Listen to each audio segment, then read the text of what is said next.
Sheik Gumi offers to negotiate release of school children kidnapped in Kaduna. Federal government laments blackout despite 65% subsidy as electricity workers down tool in Kaduna. Fruit prices surge as Ramadan fast commences. On the foreign scene, Haiti Prime Minister Ariel Henry resigns amidst crisis. Hello again and welcome to the Trust TV News Update at this hour. I'm Aisha Salihu.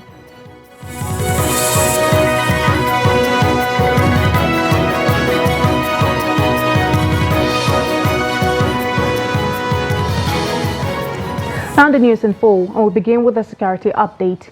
Kaduna-based Muslim cleric Sheik Gumi has expressed his intention to engage in dialogue with the bandits responsible for the abduction of approximately 287 school children from Kuriga Government Secondary School and LEA primary schools in the Chikun local government area of the state.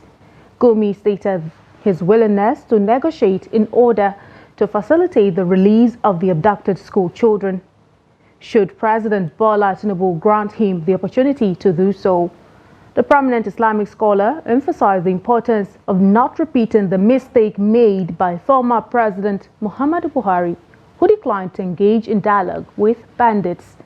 The incident occurred when bandits invaded the Kuriga area of the Chikun local government area of Kaduna State, indiscriminately shooting at their victims before abducting at least 280 pupils and teachers from both schools.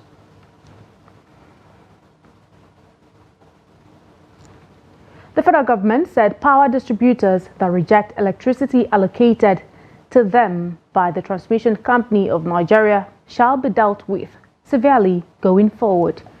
It also revealed that in the next 3 to 6 months, it would ramp up power generation and supply to between 6,000 and 6,500 megawatts.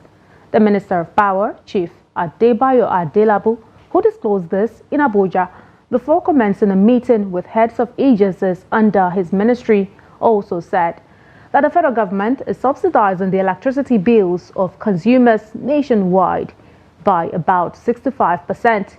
According to him, what the country is witnessing currently with respect to power supply is not acceptable. The minister admitted that situation is getting worse, and in the last 2 to 3 weeks, the level of power supply to Nigerians has not been good enough.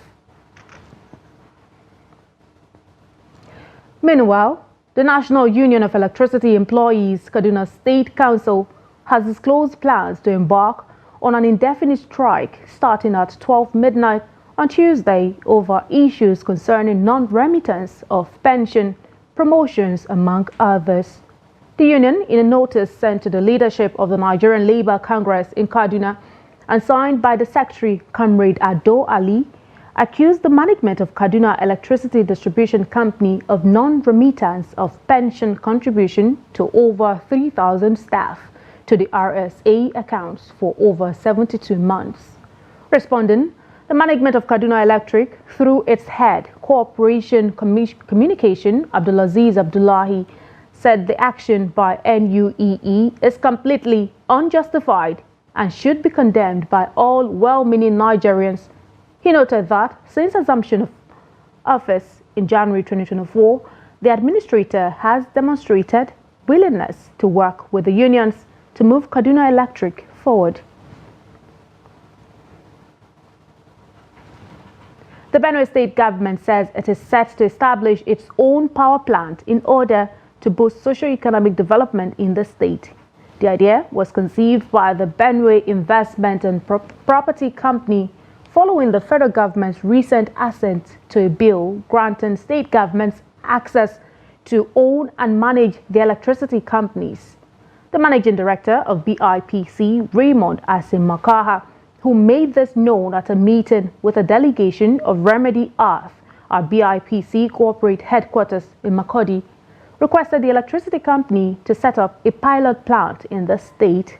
Asimakaha stressed the need for the state to own a power generation plant that would transform the state and stimulate economic activities. And on to labor matters. Some former employees of the Ignatius Ajuri University of Education stormed the government house gate in Port Harcourt, asking the Rivers State government to pay them their 9-month salaries and reinstate them. The group were sacked after the government detected discrepancies in their recruitment process.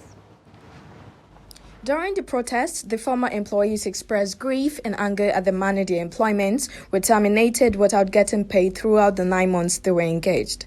Spokesperson of the protesters say that apart from asking for their unpaid salaries, they are also demanding that the government reinstate them. Us to come and pick our various appointment letters. We have come. We came and we picked our appointment letters. We worked for 9 months. In this period of 9 months, several things happened. People in the private sector have to resign because they've gotten government jobs that is sustainable, where they can put in their best to improve the state. Responding to protesters, Rivers State Head of Civil Service says the cancelled employment process at the Ignatius Ajuri University of Education due to intolerable irregularities will be revisited and the process restarted. He said the new governing council is now in place to oversee the process and ensure elimination of the irregularities that hampered the previous process. There's a particular level that every person was supposed to be placed, and that was approval that His Excellency gave. Now, at the end of the day, they employed 1,800 and something people, almost 3 times the number that was given to them to employ. And they brought all of you for biometrics. Now, when they brought the number of people now that were to be payrolled, they brought less than that.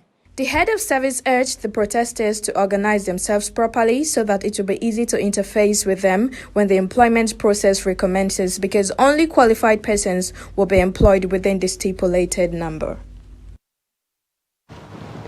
Jigawa State Governor Umar Namadi has approved the reduction of official working hours in the state by 2 hours during the 2024 Ramadan fast. This was contained in a statement signed by the state head of the civil service, Alhaji Abubakar Muhammad, K. Dagachari. The statement said civil servants in the state should report to work by 9 a.m. and close by 3 p.m. Monday to Thursday instead of closing at 5 p.m. Workers would report to work on Fridays by 9 a.m. and close by 1 p.m. as usual. He explained that the gesture is aimed at providing more opportunities to civil servants to have more time to observe spiritual activities in the holy month. The Borno State Ministry of Education has directed primary and secondary schools to adjust their calendar and timing. State Director, School Services in the ministry, Alhaji Mustafa Bukar, stated that the adjustment is because of the fasting period. According to him, all non-essential extracurricular activities should be discouraged throughout the duration of the Ramadan. He noted that holidays are scheduled to commence from Saturday, March 30 to Sunday, April 28. As Muslims commence the month of Ramadan, prices of fruits have continued to surge in Kano State. Trust TV's correspondent Idris Jabrin reports that traders have attributed the price increase to the high cost of transportation occasioned by petrol subsidy removal. Inside El Lemu market in Kano, varieties of fruits waiting to be transported to other parts of Kano State. But this year, unlike the previous years, traders say the price has more than doubled for obvious reasons. Yanzu farashin su 100% ya karu. The price this year has more than doubled because, like any other commodities, our own also is too expensive. One, it is scarce, and then another thing is because we have to pay a lot of money to transport this fruit to this market. High cost of transportation triggered by the petrol subsidy removal are some of the major reasons why the price keeps increasing almost on daily basis. You see, on daily basis, the price of fruit is also increasing like all other commodities. You know why? Because we are carrying this, like for orange, for example, we are carrying it from Benue to Kano here. Now look at the transport. The transport has tripled compared to what we used to pay last year. So we have to increase the price as well. But according to the Nigerian Fruit Sellers Association in Kano, the failure of governments to bring to an end the current high cost of living across the country also affected fruits and other essential commodities. You see, because government has failed to address the major problems of our people, like the issue of high cost of living, the issue of this petrol subsidy that increases the cost of transportation. All these reasons have come together to also complicate the price of fruits this year. And that is why, and the fruit are scarce. This is why people will have to buy it at a higher price. While Muslims continue to fast in the month of Ramadan, many residents are hopeful that fruits and other essential commodities consumed during this important period will be made affordable for the ordinary people across the country. Idris Jubrain, Trust TV News, Kano.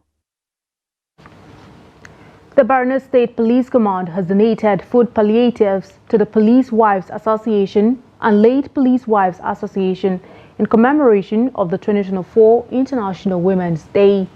The State Commissioner of Police, Yusuf Muhammad, while flagging off the distribution, highlighted the critical role women play in various sectors, including food security, and urged them to prioritize their children's education. He noted that the support is a reminder for the police force to prioritize the well-being of women while combating crime.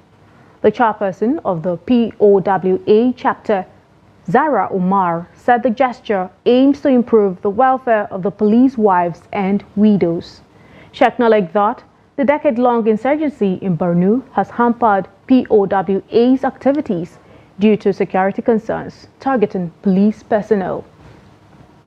The Borno State Command, due to the insurgency for decades, it has affected the participation of power in the command, and due to the insecurity challenges, the police, these uniformed men are the target of the Boko Haram. So for that reason, it has halted and hindered the power's activities in the command for over a decade. So we are reforming and reviving our activities. When we are talking of food security cannot be attained without women's enormous contribution to agriculture. But I don't know where we lost the track.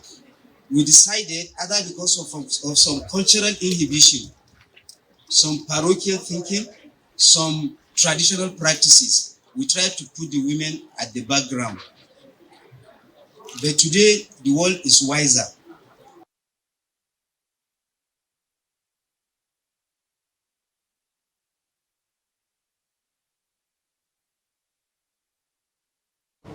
This is the news update on Trust TV. Coming up shortly, we'll take a look at how cleric Nigerians weigh balance between sponsored sermons and alms of Ramadan. We'll bring you insights and details of this story and more. Don't go away. We'll be right back. Welcome back, and thank you most kindly for staying with us. But if you're just joining us, this is the Trust TV News Update. Now let's take a look at a recap of some of our top stories. You heard that Sheik Gumi offers to negotiate release of school children kidnapped in Kaduna State. Plus, federal government laments blackout despite 65% subsidy as electricity workers down tool in Kaduna State. And now moving on to more stories. The Registrar General and CEO of the Corporate Affairs Commission, Hussaini Ishaq Magaji, SAN, has reiterated the corporation's dedication to enhancing service quality and delivery. He emphasized this commitment during a meeting with stakeholders aimed at familiarization and gathering feedback on the services provided to customers. This reaffirmation underscores the corporation's ongoing efforts to improve its services in response to the needs and expectations of its clientele. Basically, from the information I got from my members, the challenges they face basically has to do with network failure, which is a general thing, and they have assured us that they will improve on that. Other areas, they are open more channels for interaction, for complaints, for users of the commission platform. As you are aware, we're migrated into the automation. We have been in manual, we're now automated. So these are the issues, now technology-based issues. So we are here now to receive a feedback from our customers in order to provide a quality service from them. They identify the issues of glitches and other things. We are identifying the problem now in order to provide a prompt solution to the issues. As Ramadan unfolds, Muslims in Nigeria are navigating a delicate balance between sponsoring religious programs on media platforms and fulfilling their duty to support the needy amid Nigeria's escalating cost of living crisis. Trustee Ibrahim Ismail engages with Muslims, media stations, and Islamic clerics to explore the significance of broadcasting religious programs on media platforms while emphasizing the importance of charitable giving to those in need. Here is his report.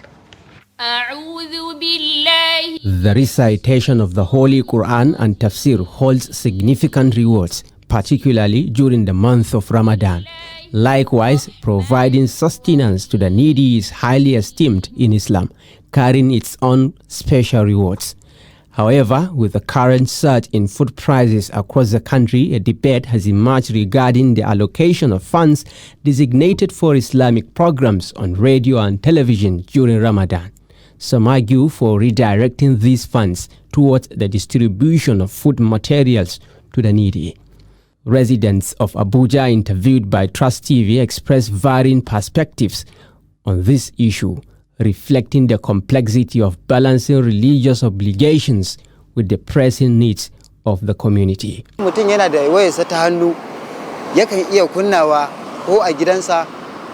your smartphone, either at home, office or shop, anywhere you are, you can listen to Islamic programs. I don't support the motion of halting sponsorship of religious programs because of sharing foods to the people.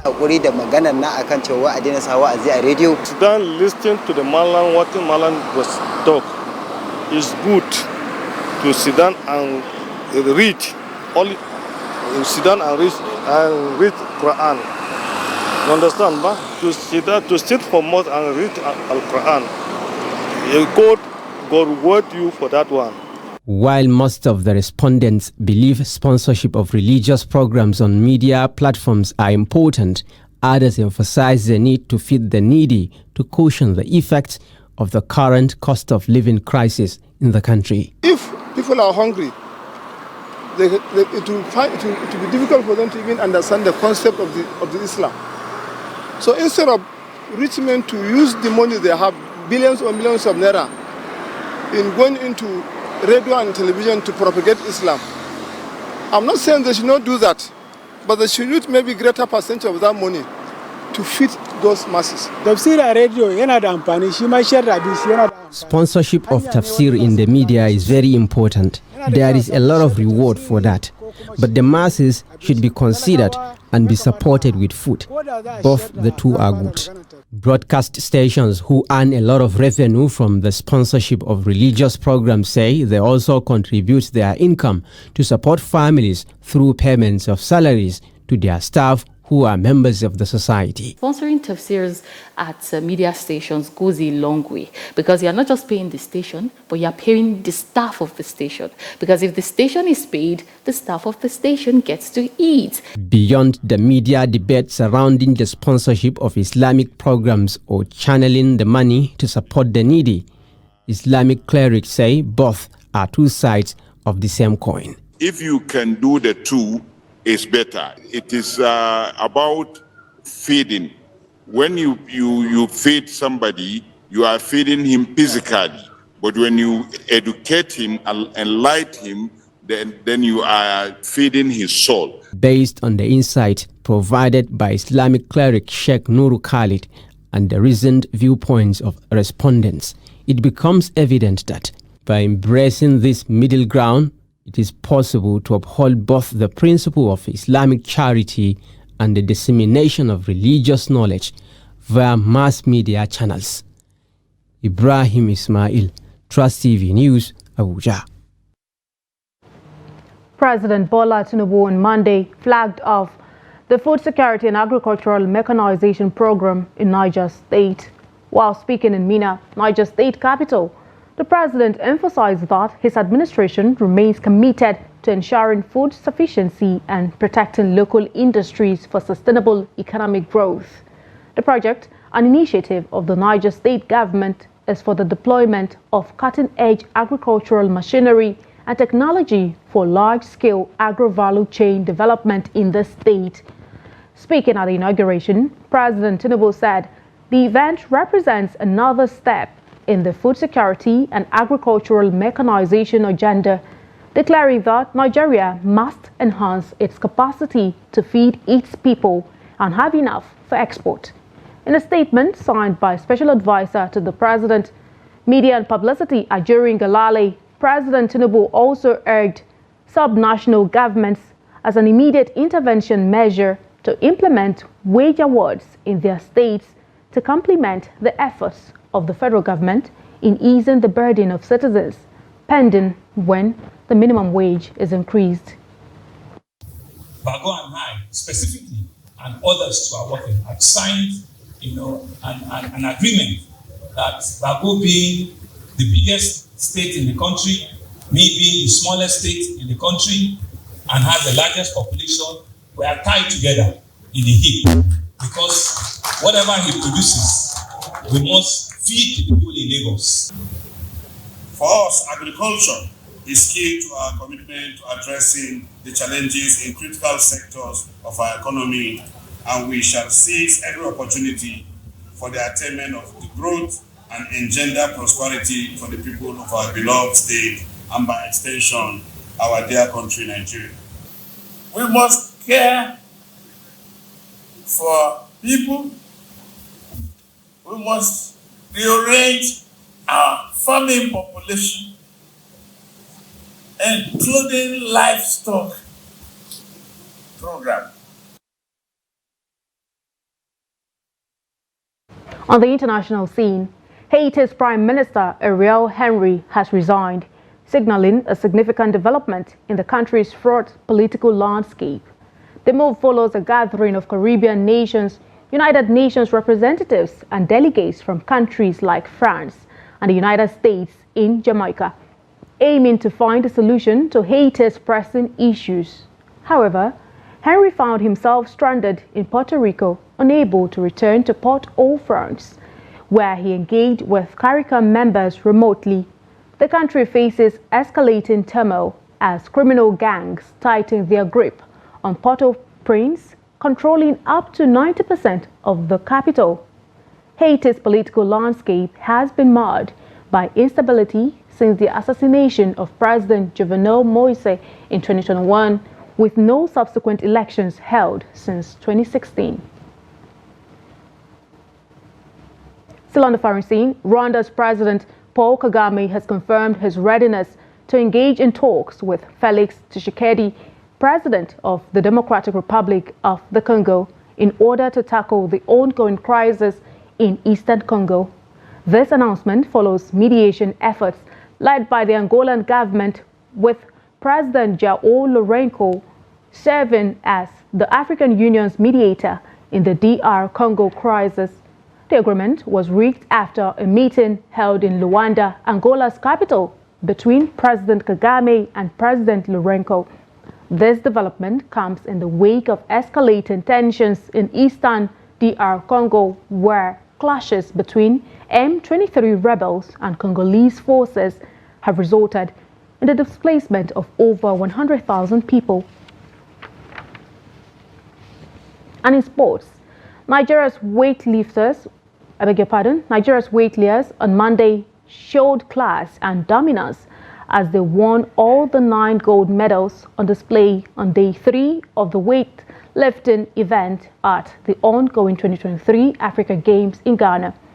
The 55 kg and 59 kg women categories and 67 kg men category gold medals were won by Nigerians. At the Africa Games, 9 medals are won in each category of snatch, clean and jerk, and total. The winner in snatch is awarded a gold medal, same in clean and jerk and total. Competing in the 55 kg class, 2022 Commonwealth Games gold medalist Adijat Olarinoye won gold in snatch with 80 kg lift, won gold in clean and jerk with 105 kg lift before picking the third gold in total with 185 kg lift. So far, Team Nigeria weightlifting have won a total of 14 medals in weightlifting event of the 13th Africa Games.